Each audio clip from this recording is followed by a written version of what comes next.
What's up, gang? Welcome to the Greatness Machine. I'm your host, Darius and I'm so pumped to have you here with me. Now, listen, the Greatness Machine, we're about two things. Number one, people who are living their passions. And number two, those who are creating greatness in the world and doing both of these things despite the odds against them. Each episode, we're going to feature interviews with game changers, business leaders, telling us their origin stories, what made them tick, what got them to where they are now. Why? So it can help you step into your greatness within your life, your business, and your career. Occasionally, you might hear a few solo episodes from myself, moi as I say, as I leverage my 20 years of entrepreneurship as a CEO and founder to help you grow and level up in your journey to scale your life and your business. So, come be a fly on the wall, enjoy the conversation, and I'm stoked to have you here with me. Guys, welcome to today's episode of The Greatest Machine. I'm your host, Darius and boy, do we have an amazing guest. Katy Milkman is in the house. What's up, Katy? Thanks for having me. Oh, man, I'm so pumped.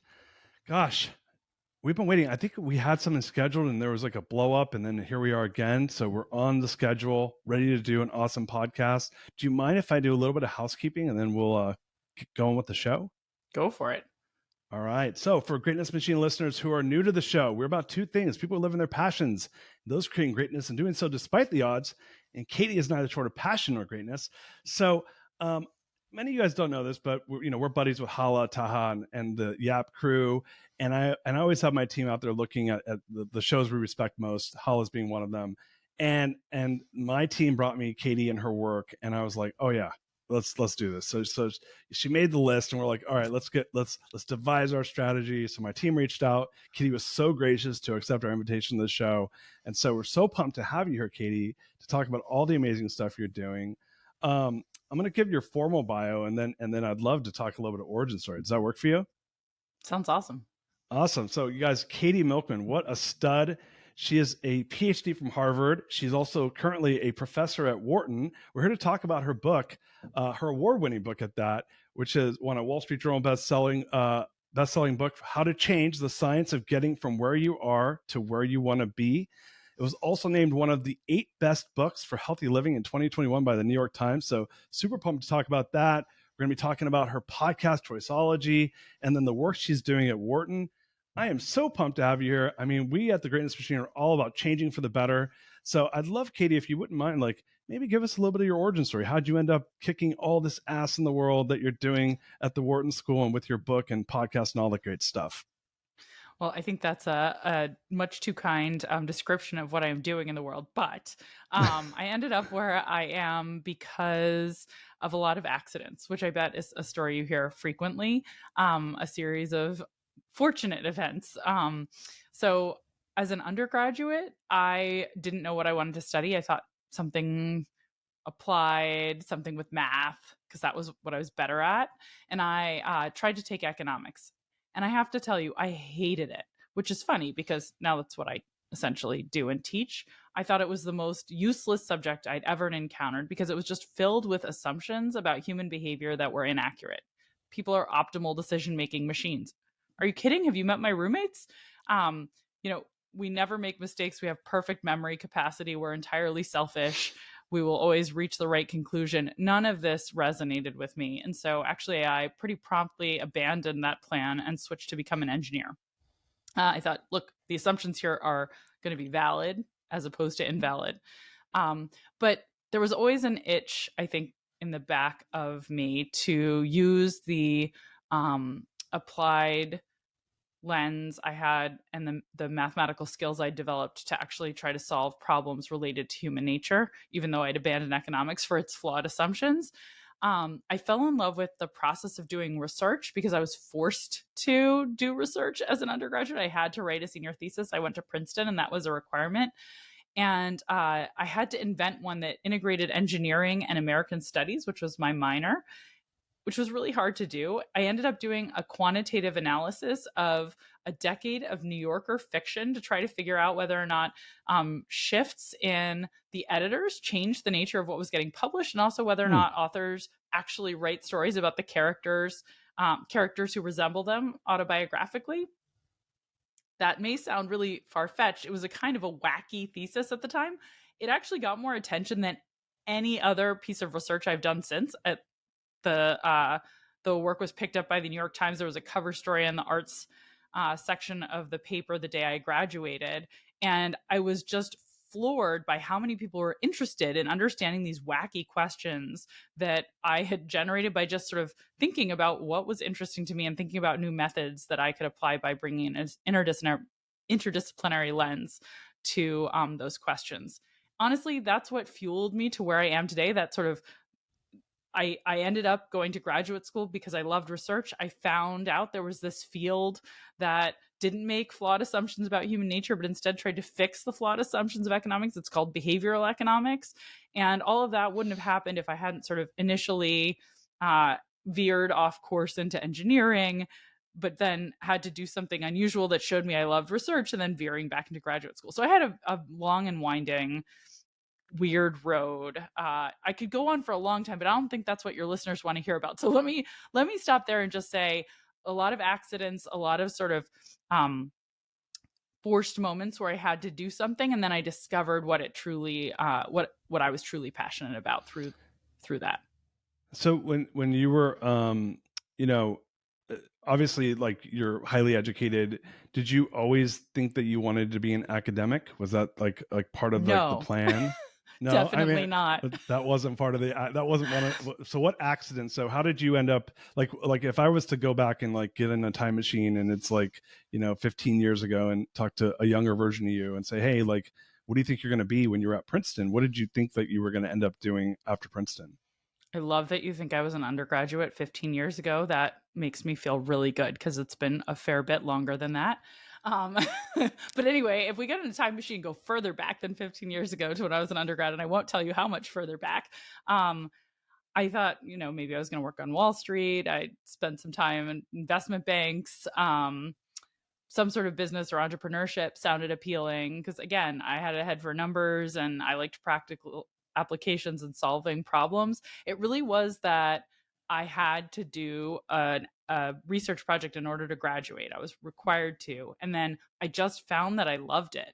So the project I decided to do, as I mentioned, was this strange project where I was crunching the numbers on what New Yorker authors had written about. I literally spent like hundreds of hours reading short stories and classifying their features. This was before you could download a corpus of text. I had to go physically and take these old bound copies of New Yorkers out of the library and read them myself because you couldn't do a word count, like all the algorithmic things that we could do today. None of that was possible.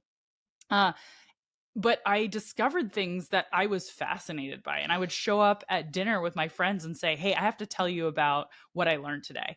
I crunched the numbers on this and I found that women authors, female authors write about male protagonists more often than male protagonists write about female ones. Isn't that interesting? Why do you think that that's the case? And every time I would find out an interesting fact like that, I was just totally obsessed with it. I was so excited, so intrigued, desperate to talk about it. And I was like, wait, I could do this with my life, or I could make spreadsheets of, accounting statements and try to forecast companies' future earnings per share. I think I'll do the thing that gets me this excited when I wake up in the morning. So that's what led me to try to pursuing a PhD. Even then, I wasn't sure that being an academic was really what I wanted, because I had this stereotype of academics as sitting in an ivory tower, not doing work that really impacted lives. And it wasn't until I got to graduate school and found out about the opportunities to really partner with organizations and try to solve practical problems in important ways that had big impact that I was convinced, okay, this is the path for me. I've been doing research for the last roughly 15 years on the topic of how do we help people change their behavior for good. And that was fueled in part by seeing what a huge impact it could have if we could just improve people's health decisions. So one of my favorite statistics that I learned at the start of this journey was that of all the premature deaths in this country, and there are a lot of them, unfortunately, you can actually break down their attribute or their what predicts them, what causes them. Some of them are due to environmental circumstances. Some of them are due to genetics, accidents. There's a whole long list. But it turns out the biggest wedge in the pie graph of causes of premature death is actually decisions that we make that we could change. 40% of premature deaths, is the estimate, are due to decisions we could change on a daily basis about what we eat, drink, whether or not we're physically active, whether we buckle up when we get into a car, whether or not we smoke. These seemingly small daily decisions accumulate and have these huge outcomes. They have these, huge implications.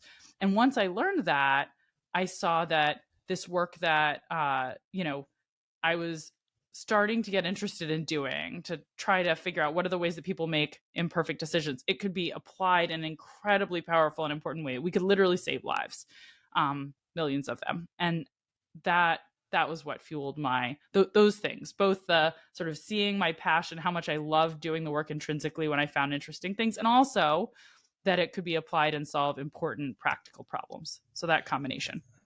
And so fast forward to and your obviously your background's impressive, right? Like Princeton to Harvard to Wharton. It's like which school do you like best? I want to know. I'm very lucky. Yeah, they all battle each other for supremacy. Like if you have to identify with one of those schools, which one do you identify with most? Oh my gosh, that's a really hard question. The place that shaped my mind the most was certainly the first, right? The place you show up as an 18-year-old with no idea what you want to do with your life, and no real understanding of what the opportunities are out there and what the problems are in the world, I think has to be the one that shapes you the most, right? So at Princeton, I started to understand the powerful ways that I might be able to impact the world.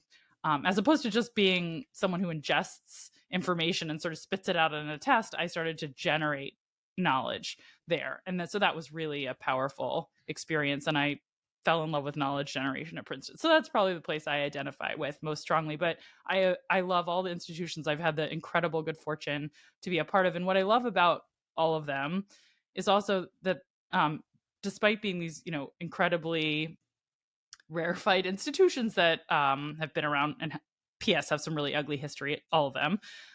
Right now, they're really committed, I think, each of them to making education more of a level playing field. None of them they all give only grant-based aid. Anyone who qualifies and is admitted can come for free if their family earns under a certain amount of money. And they have vastly increased the number of undergraduates on Pell Grants. And they're really incredible platforms of sharing knowledge and building a more diverse and equitable world. So I wish there were more institutions like them. And PS, of course, like state schools are absolutely incredible powerhouses for doing the same thing at an even larger scale. But I just feel very privileged that I've gotten to be part of all these institutions, and I love the work they do. That's so cool. Yeah, I have a friend who he graduated from Williams, and I think they were one of the first schools, maybe it was either Harvard or Williams, that did need blind, right? So this is like this need blind where anyone, if it like, oh no, your parents, especially now, I mean, it's like insanely expensive to go to these schools, right? So like the fact that there's this ability to create that opportunity, I think that's incredible. And yeah, to your point, like that's really cool that you've been able to leverage those experiences to be able to start to create this type of value outside of those institutions. So let's talk about the book. So for number one, congrats. Writing a book is a gnarly pain in the ass, and you did it. Yay. Is this your first book, or have you written multiple books? Sorry if I didn't check. This is my first. No, this is my first book. I had my head down writing research papers for all the time before this. And this is my first effort to sort of say, okay, wait a minute. I've got a whole bunch of things from all this research I've done that are actually worth saying to a broader audience outside of academia. So it was quite an adventure and a really fun one. So thanks for the congratulations. Yeah, so I wrote a book, and so I know the pain. It's and I probably didn't do as much research as you did on your book, but writing a book, it's your baby. They call it the killing your baby, right? So as you like edit it to something that people are willing to sit down and read, and for listeners, you will appreciate what I'm about to say. You have to earn a reader's interest one page at a time, right? Because like I'm a pretty aggressive reader. I try to get through about a book a week, and like I always tell people, if I finish your book, it means that there was 4 other books I didn't finish to get to your book. So it's really it's a huge feat to do it. Let's talk about the book. So the book came out in 2021. Is that correct? Yes. Yeah. 2021. Man. And so, like, what was it, you were doing the work and you saw this opportunity that you could help people change their habits, right? Or change their behavior. Um, and forgive me, like at Wharton, what class are you teaching? Are you teaching around this, like, behavioral economics around change? What is the exact classes you're teaching there? Yeah, I teach a class to MBA students called managerial decision making, and it's all about how to make better decisions and create change both at the individual and sort of organizational level through changing the decisions that individuals make. So it's very related. Okay, cool. And so, I want to kind of go through the book. I took notes chapter by chapter. So I want to just kind of go through chapter by chapter because there were some highlights that really stood out to me. Um, and so, like, in the beginning of the book, you start talking about this idea of fresh starts, right? And people, like, being open to change. Some examples would be like a meaningful life event or the first of the new year. Can you talk us through, like, when people want to make changes? Why is it that structuring them around a meaningful event or creating a, quote unquote, as you call it, fresh start, why is that so important for trying to create change? Why can't people just say, like, screw it, I'm just going to go out and, like be like me today, who decided, well, though today's Monday and it's a fresh start, I'm doing a water fast today and I chose Monday for it. So maybe use me as an example. Like, why is that such an important why did I choose Monday? Why is that important? Why should people think about these things as they're building their game plans against these opposite, I wrote in my notes, like, opposition to change, right? Why is it that fresh starts is so important? Yeah, well, first of all, I want to say that if someone is feeling motivated to make a change on a Wednesday in the middle of the month that is not meaningful in any way, I would always encourage them to do it. We step forward to change too infrequently. We tend to escalate commitment to the paths we're on and pursue big new goals at too low of a rate. So whenever you feel the motivation, you should seize it. What our research on fresh starts shows, though, is that there are moments when people are more likely to feel that motive than others. Those moments arise at the beginning of any new cycle in our lives, whenever we feel like there's a chapter break in the story that we're telling about ourselves. And those chapter breaks can be small, like the start of a new week, or more meaningful, like the start of a new year. We know all about New Year's resolutions. They can be even bigger, right? You celebrate a major birthday, or you switch jobs, or move to a new home. Those are moments when in the story we tell ourselves about our lives, we feel like we're turning the page and there's a new chapter and a new beginning. And at those moments, what we found is that people feel like their past self is further away. So, last year it's New Year's day. It's January 1, and I'd say, okay, this year I'm going to quit smoking. Last year I didn't, but that was the old me, and this is the new me, and the new me is going to be different. So we feel separated from the past failures, which gives us a sense of optimism. And we also are more likely to step back and think big picture about our lives at these junctures. When you're making a move, when you're celebrating a birthday, when there's a turning point on the calendar, or a shift to a new role. A lot of our life we live just sort of like going. You're answering in the emails on your phone, or you're doing, and you're not thinking big picture. And so those disruptions cause you to step back and reflect.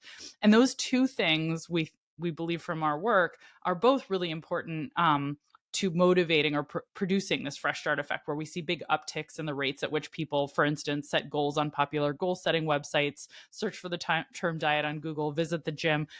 We see these spikes at the beginning of a new week, month, year, following birthdays, following holidays that we associate with fresh starts. So it happens naturally. And then we also show that these are opportune moments to actually encourage someone to make a change. If you highlight to them on the calendar, for instance, the start of spring or an upcoming birthday, and invite them to make a change at that time, you see that people are much more attracted to doing so than if you just point out, oh, you could do this in a couple months, and don't raise the point that, oh, and that will correspond to your birthday. The alignment of fresh start dates with an opportunity to change excites people and makes them more willing to say yes. So fresh starts are a good opportunity. If you're not feeling the motivation, that's a moment when you may feel the motivation. You're Mm-hmm. more likely to, and so it's a good time to start to change. And if you're thinking about how to encourage someone else to make a change, similarly, you may want to look for fresh start dates. They may be more open and receptive to encouragement to try something new, to pursue a big new goal at that on that timeline. So, like, are there any in your guys' research? Were there any dates that were like? I mean, obviously New Year's resolutions, but we know the data that says like 90% or 99% of people like fall off the wagon within 3 weeks of setting their New Year's resolution. I think it's some really terrible number like that. Is there any particular dates that you're like these are the best dates that people should consider? I actually, New Year's is a great one. And I love that you brought up the fact that lots of them fail. P.S. So, first of all, if you get more people setting goals or pursuing change, you're going to have higher rates of failure because you have more people who are like, meh, Sure. this isn't really important to me. So, when you move more people who are not that committed into the act of goal pursuit, of course, you see actually higher failure rates. That doesn't mean that the that more people didn't achieve goals than would have otherwise. Does that make sense? Right? Because you want more Sure. people trying to make change. So you should expect to see higher failure rates when you get more people who are less committed to do something. But in general, I think actually the lesson of what those high failure rates is not about fresh starts. There's nothing wrong with New Year's as a time to start. It's great that more people are trying. It's actually the methodology they're employing once they've committed to pursuing a goal. And that's what basically the rest of my book is about. It says, okay, first we have to deal with the problem of just committing to try, because most of our lives we're like, no, I'm good. I don't want to change. And we see that too often. So the first thing is, okay, find a fresh start moment. And that may be the moment you're willing to take the leap. But then second, you need to take the leap with a parachute. Like, you need a plan. You need a whole set Right. of tools that is going to allow you to succeed when you try to change, as opposed to being one of those statistics that doesn't get anywhere and 3 weeks later is quitting. But goal achievement is hard. So I don't think we would ever want to see 100% success rate. Frankly, if we did, we'd know basically people are setting wimpy goals. Right. um, so I think the failure statistics belie the usefulness of fresh starts for a number of reasons. Yeah, that makes sense. So you talk a bit about how people like essentially doing the right thing is not satisfying, right? So I'm going to use again myself. Darius today is like, I'm going to do a water fast. Like it's like 3:30 in the afternoon. I've not had anything to eat. I've drank a lot of water and I don't feel great. So this is not Sorry. satisfying. Yeah, like this is not satisfying. It's not gratifying. You But may you not talk have about the happiest memories of this conversation, by the way, and it's not me. It's that you were really hungry.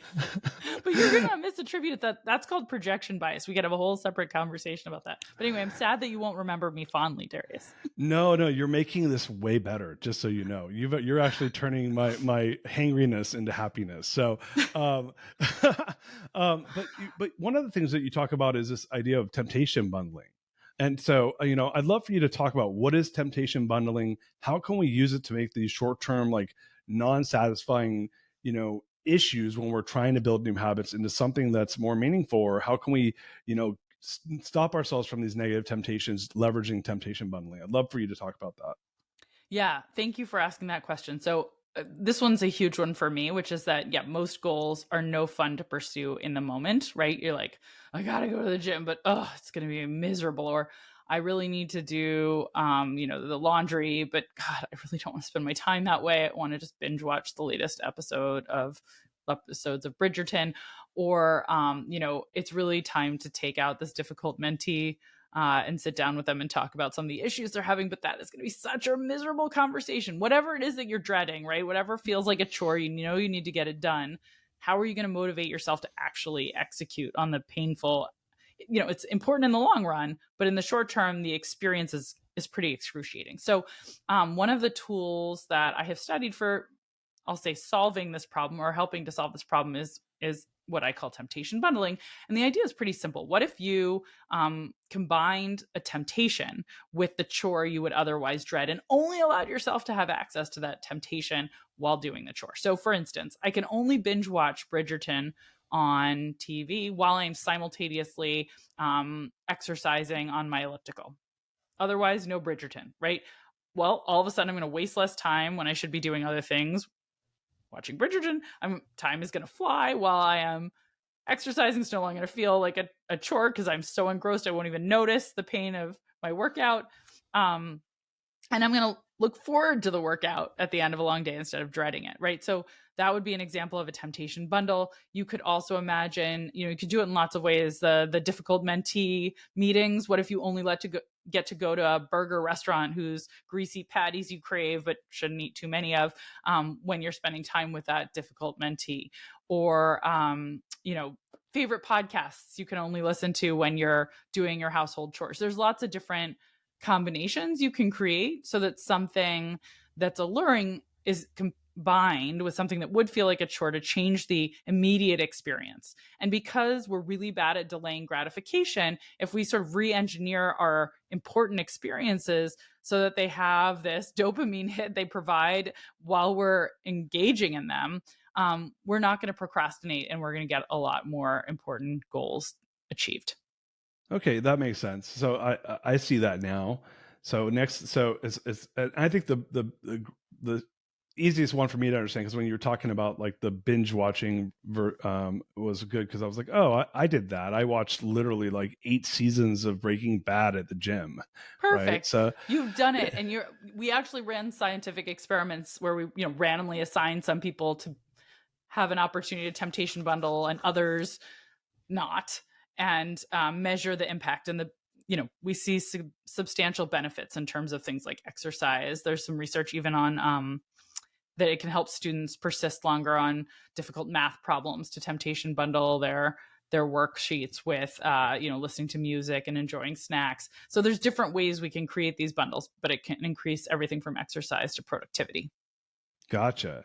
So another terminology that I picked up was this idea of a commitment device, and so I'd love for you to talk about that, because I think there's different ways you talk about it in the book, but yeah, what's a commitment device, and how can one use a commitment device to again try to make those hard changes become a big change that affects them in a positive way? Yeah, this is a great question. So commitment devices really change the opposite side of the equation we just talked about, right? So there's something that you need to do. It's going to be miserable in the moment, but it's good for you in the long run. And because of the way humans are wired, we're what's called present bias. We overvalue the instant gratification. We undervalue the long-term returns. And so we're like, yeah, I'll go to the gym tomorrow. I'll have that difficult meeting tomorrow. And then tomorrow becomes today and we procrastinate, right? So one solution is change the experience in the moment. Make that experience in the moment more fun, so you don't want to put it off. The other side of the equation that you can futz with is make it more of a problem if you put it off. Make the cost even higher if you put it off, so that now like you can no longer ignore it. You can no longer put it off because now the cost is just too large. That's a commitment device. So to be more concrete, if you think about the way we're used to being managed by other people, right? You've got a boss who wants you to get something done and knows you'll put it off indefinitely if they don't give you a deadline. So they give you a deadline and they say, if you don't turn it in by this date, like you're fired, or you're not going to get your bonus, or that's implied. So like, get it done. We get deadlines. We're used to governments giving us similar kinds of reward schemes. Parents, think about like how if you might be tempted to speed on the highway, but you'll get a ticket potentially if you do. So they're slapping a fine on you. So we're used to being managed by others in that way. We're trying to set up incentive schemes to ensure we behave well and don't give in to temptations. But we can actually self-manage in the same way. And it sounds very counterintuitive, but a commitment device is basically when we employ these techniques not on someone else, not on our children, not on the employees we're managing, not on the citizens of the country we're running, but literally on our future self. So you can literally fine your future self, for instance, if you don't achieve a goal. One of my favorite forms of commitment is a cash commitment device, which is you can put money on the line that you will have to forfeit to maybe a cause that you hate. Choose a referee who will hold you accountable and report on your success. And then that money goes away if you don't say, get to the gym 3 times this week, to stick with the goal we've been thinking about in terms of temptation bundling. Either you binge watch Bridgerton or Breaking Bad at the gym, or you fine yourself for not going a certain number of times. So there are websites like BeMinder.com, Stick.com. I'm sure there are more. I have no affiliations with any of these, I should say, that allow you to literally put money on the line and choose a referee who will hold you accountable.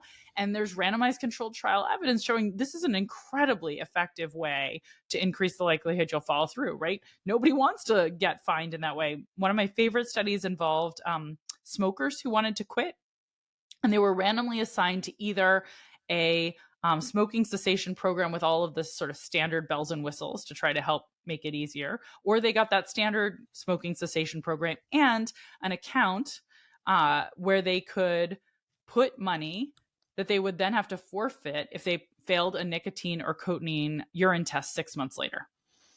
Right? So they don't have to put the money in, but it's available. They can basically stick cash in this place and know that they will lose it if they don't pass this urine test. And what these researchers found, and this is a team involving Dean Carlin and of Northwestern University and others, they found that there's a 30% higher success rate quitting smoking if you just have access to this account you can put money in. It's not even about using it, right? Just having access to it. Using it, of course, is the reason it's effective. But you can't force people to put money down. Just the option to do it is creating this huge value. So it's a really interesting, I think, option for many of us. And a lot of people don't recognize that there are different ways, of course, just telling somebody this is my goal and asking them to check back on how you're doing. Sure. Now you're creating shame, which is another form of penalty. That's like a very mild commitment device, but you can up the ante on yourself and make it more extreme with these kinds of cash commitments. I like that, putting your money where your mouth is, and to your point, like some of those online, and I didn't know the names of them. I was actually trying to look one up, but to your point, there's these online, apps where it's like, hey, I'm gonna, lose X number of pounds by Y date, and if I don't, I have to pay $1,000. Like just having that little nudge, I think, is super important.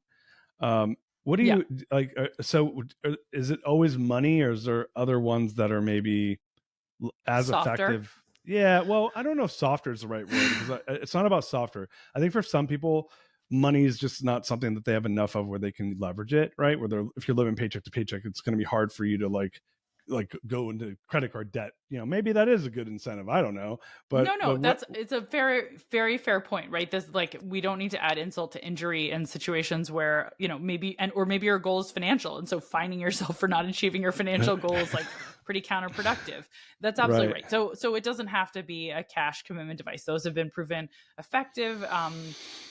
They're useful, but there are absolutely all sorts of ways that you can think about what is it that would be painful for you if you had to forego it due to a failure to achieve a goal. And you can set up all sorts of informal mechanisms, right? You could have if you have a partner, it could be like, they take your phone and you're not allowed to use your phone from 5 p.m. to midnight or whenever you come back from work. Say you work 9 to 5, like they get your phone, or you don't get access to social media. You can think of what's no ice cream for a month if I do X. It's like a swear jar, right? Which that's a cash version, but you can think of any sort of penalty, or you clean, you mow the lawn for the next month and so there's no need for it to be cash. There's all sorts of ways you can create a cost associated with a failure to achieve an important goal. And again, it could be, shame by telling somebody who you really care about their opinion of you what you're going to accomplish, and then they find out and you're embarrassed, or you can up the ante more, all the way to cash. Cool. So let's talk about laziness. I mean, you talk about how laziness has its upsides. I was like my late father, who hated laziness, was rolling in his grave as I read this. So let's talk about laziness. How can we use laziness for the good, as you mentioned in your book? I'd love to talk about this, because I was like, this is crazy. I've never heard this before. I'd love for you to talk about it. Yeah, I actually think, all the features of human nature that we think of as bugs can also generally be flipped to be useful if we think about it carefully, or there are contexts where they can be put to good use. So keep in mind, my PhD is technically in computer science. So this is like, think about the way a computer algorithm works, which is something I like to do. And the very best algorithms in the world are incredibly lazy. They're very efficient. They find shortcuts to get to the answer, as opposed to like brute force checking every possibility, right? So if you think about like Google and how it does search, it doesn't like check every website on every page on the internet to see if the word that you asked is there. It has shortcuts it takes in order to try to, pare down the option set and make the problem much more tractable. So algorithms are lazy. And it turns out the human operating system is also lazy. We are built to look for the easiest way to solve any problem. We look for shortcuts and we take them whenever we can. But once you actually recognize that about human nature, you can try to structure your life to make it so that the path of least resistance leads you directly to achieving your goal. And that is what I recommend doing in a number of different ways. There's sort of two ways I write about this and think about this in the book. One is using something that's sort of, I would say, the darling of behavioral economics. Like our biggest success story is the recognition of the power of what's called a default, the option you end up with if you don't lift a finger and you just like take the settings installed on your computer. There's a whole bunch of defaults. There's like a default background that comes with your computer. There's a default font. There's a default size of all of the things. There's like a default browser built in. And whatever those defaults are, most people are like, sure, whether it's Chrome or something else, right? Whether it's Internet Explorer and PS. Anyway, there are many lawsuits related to this in Microsoft and antitrust that are kind of interesting. We just accept defaults pretty passively, dramatically more likely to accept defaults than to change because we're lazy. So if you can think about how can you use defaults to help set yourself up for success, you can achieve a lot of good there. So defaults can be things you talked about healthy eating. What's in your fridge and your pantry and what isn't, right? What's the default snack available? Like now I have to exit the house. Like I have to go do a whole lot of extra work. But if I just open the fridge and this is what I find, I mean, that's a really obvious and easy one. You want to create as little friction and make it as easy as possible to do the things that you want to achieve and make it as friction filled and difficult and challenging to do the things that are bad for you. So, think about things like having the workout equipment in your house, having the Peloton instead of having to get to the gym, or if to the extent that there are other productivity habits that you want to achieve, you want to not have the certain games or distractions on your phone or on your computer, whatever and have your default web browser take you to maybe the Wall Street Journal, so you're getting the news of the day, as opposed to Facebook, so you're getting garbage. Excuse me to anyone who adores Facebook and uses it more productively than I do. So nobody says nobody. Well, yes, some people are using it, I'm sure, better than I am. But that's one way to think about leaning into laziness as a tool as opposed to an obstacle. And the other is habits are essentially, those are the default of our personal operating system.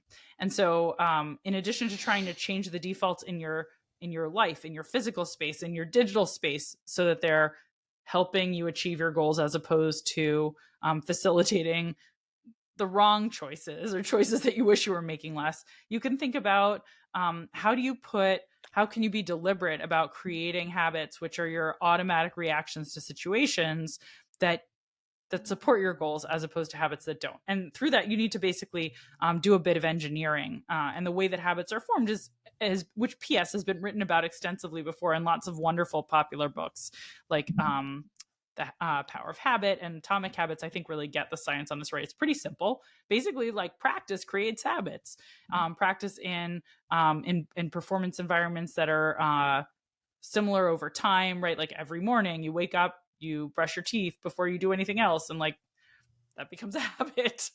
Sure. Or making coffee and you get the reward of that, and then eventually it goes on autopilot. But you can be deliberate about building habits by trying to have a burst of intensity, making sure you provide rewards for yourself after successes, and that there is real value in investing in those habits because of the fact that they now mean that laziness is on your side as opposed to working in opposition. So those are the sort of two ways.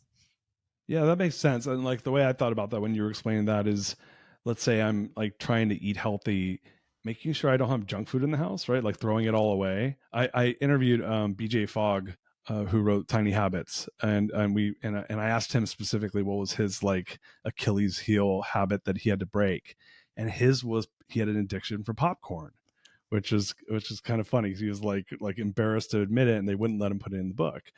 And and he's this amazing guy, but he's like, look, I had to like, it was a real problem, Darius. I had to like literally take the popcorn maker and put it in my attic. Like I would hide it in the attic, and like there was no kernels of corn in my home. I had to go to the store. It was like a total pain in the ass, right? So that was how I quit this like lifelong popcorn addiction. which was kind of a funny thing because there's people that struggle with real addiction like heroin or like Right. opioids or something, and so that's why they didn't let him put it in the book. But it kind of proves the point of what you're talking about, which is, look, if I have to go climb a ladder to go get my popcorn maker, I'm probably not going to do that. It's just not going to happen, you know? Like for me, like during COVID, I was never like, I never drank hardly ever, but like during COVID, I'd start drinking like 2 beers a day. And then before I knew it, like I was like wanting 2 beers a day every day. And I was like, all right, like I told my wife was just buying it, and I was going through 2 beers a day, which is not a lot, but it was like, it was gaining weight because I was drinking 2 beers for no reason. And so I was like, look, no beers. I like those beers too much. Like if they're in front of me, I'll drink them. And so I have to go to the store. Like I'm probably not going to do that. It's too much work. So I love that. It's like being thoughtful. I have a really good friend where he says exercise is a 5-minute decision, or sorry, it says exercise is a 1-minute decision. You either put on your running shoes or you don't. And so a lot of people will put their running shoes next to their bed, right? And it's like, first thing I see is my running shoes, I'll put them on, right? So am I thinking of this the right way? Like what you're talking And about? I want to give a shout out to Wendy Wood, who's really the researcher who's done the best work in the world on habits, sort of the thought leader on all this. She has a book, by the way, called Good Habits, Bad Habits. BJ Fogg is a very nice writer and practitioner, but he mostly builds on Wendy's original research. Got it. And she has really done extraordinary work showing the importance of reducing frictions, and has a fabulous postdoc who I just want to give a shout out to as well, Asaf Mazar, who has some fabulous work looking even at vaccines. And those of us who happen to live further from vaccine sites, just a little extra friction, we're far less likely to sort of be in the early vaccine adopter groups and eventually get vaccinated. So small things like, oh, you have to drive an extra mile often create additional friction, even on really important decisions. Yeah, that makes total sense. I know I want to respect our time, and so we probably have time for one more question, although I have like 10 more.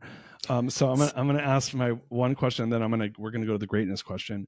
But you talk about this perspective around giving advice helps us to act, and how and my question was like, how do you, like, hey, what does that mean? Like, by giving advice to someone, how does that help me act? And then how do we harness this power if we're gonna go do that?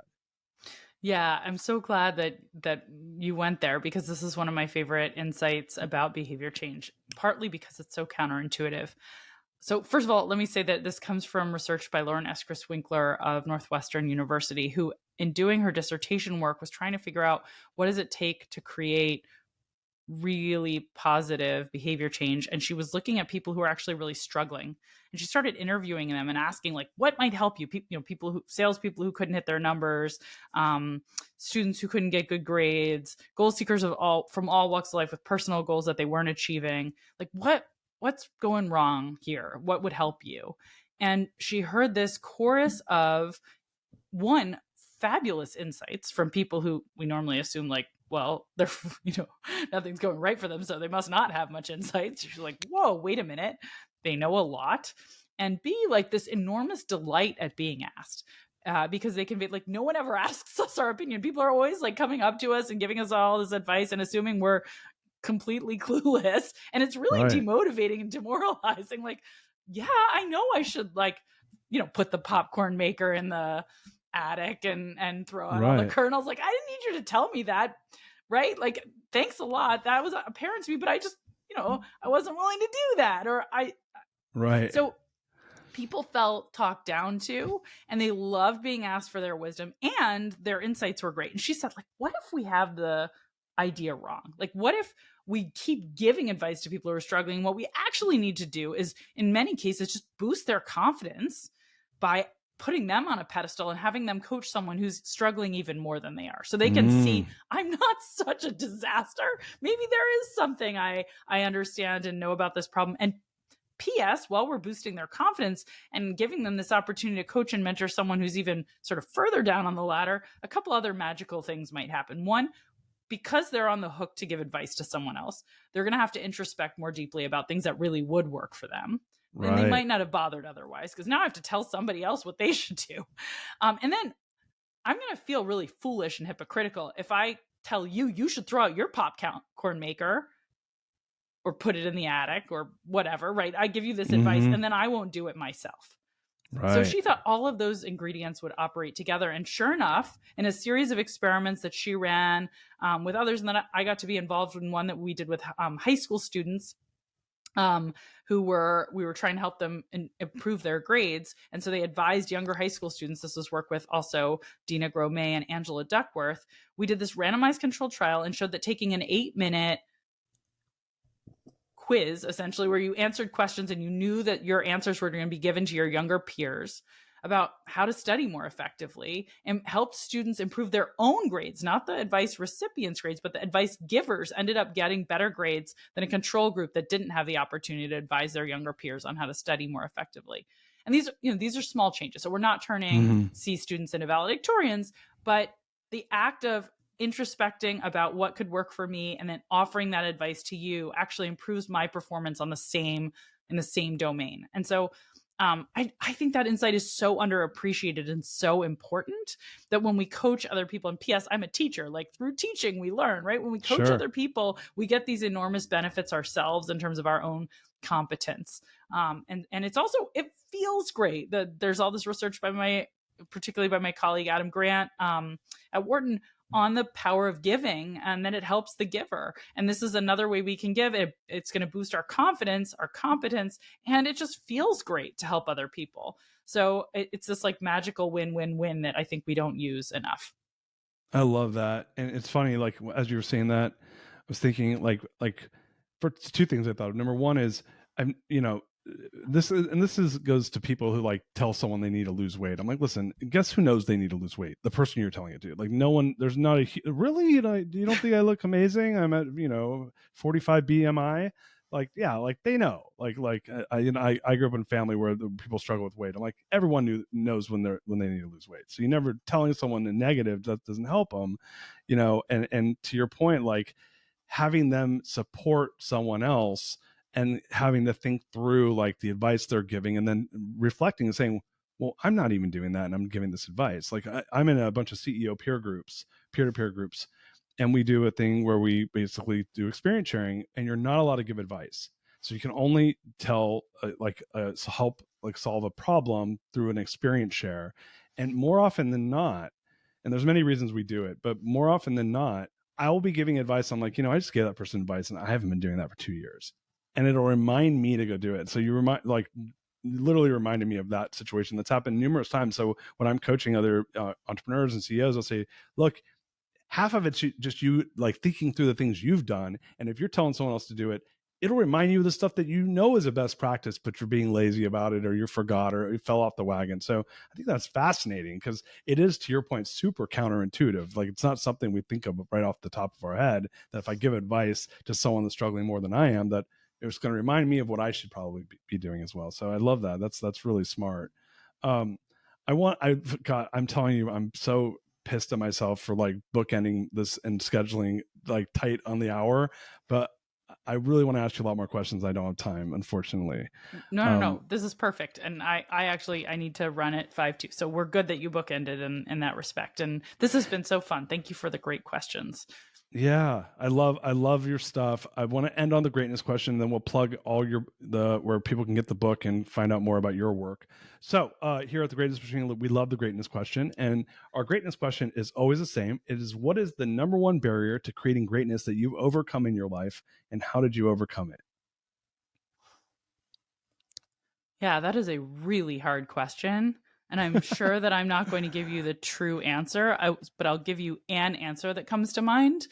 Um, I think one answer that comes to mind for me is that uh, in academia, which is where I've mostly, I'm spending my career trying to have an impact on the ideas people teach and the ideas people think are most important in the academy.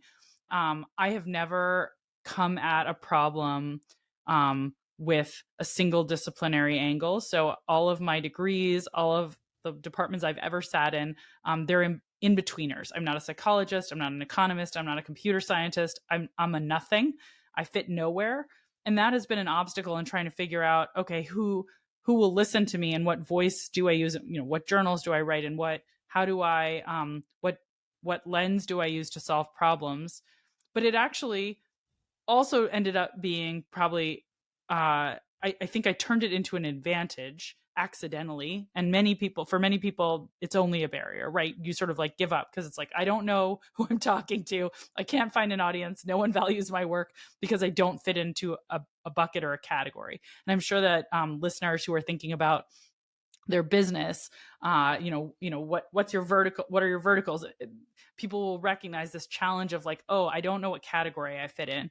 But to me, then I sort of turned it into an advantage as opposed to a disadvantage by basically trying to bring together the best of different worlds and saying like, I'm going to do things kind of differently. I'm going to pull what I like from this field and what I like from this field, and I'll try to mush them together and design things in a way that's completely unique. And it's risky, but it's turned out for me to be an advantage. It's allowed me to do some different kinds of research that ended up maybe being slightly more original than what I would have done if I had been sort of doing the next thing in a field that already existed, and developing some new methodologies for approaching problems. So I guess that I'd say the biggest barrier is like not fitting in a category, and then recognizing that by taking the best of the different categories, you could actually create something better. I love that. That's amazing. And it's just like connecting the dots, like these disparate dots. So that's such an awesome takeaway. Katy Milkman, what an awesome interview. So much fun. So the book is How to Change: The Science of Getting from Where You Are to Where You Want to Be. And you have the podcast. We didn't go into that, but Choiceology, so people can check out the podcast. And also katymilkman.com is where they can find you. Anything else we want to plug here for people that want to connect and learn more about your work? Oh gosh. One other thing that I have been doing that has been a lot of fun is a monthly newsletter where I share interviews with my favorite scientists, and I call it Milkman Delivers. So hopefully that'll make a few people chuckle. So if anyone wants another newsletter that this one shares interviews about topics I find really useful that can help you make better decisions, check that out. And you can subscribe at katymilkman.com/newsletter. Awesome. Guys, go check it out. The book, the newsletter, the podcast, everything Katy Milkman's doing and more. Katy, so much gratitude from here at the Greatness Machine. Appreciate you so much for joining us. Thank you for all the greatness you're bringing to the world. And we're really, really looking forward to much more coming from you and all the great work. Thank you so much for having me on the show and for the wonderful questions. And I hope that we'll get to talk again in the future. Awesome. Guys, we're out of here. Peace out. We love you. She's my lover. You are listening to The Greatness Machine, and that's a wrap for today. Listen, if you love what you heard, subscribe to the show on whatever podcast platform that you're tuning in on, so that you don't miss any of our future episodes. We have tons of great people coming on, and we're stoked to have you here to enjoy it with us. Leave us a review. Tell us what you love most about this particular episode. We love getting the reviews. We love to see what you guys love most. And if this particular episode, made you think of someone who's leveling up in their business and in their life, print screen, share it with them. Leaders are the best givers. And after all, we're all here to support and grow with each other.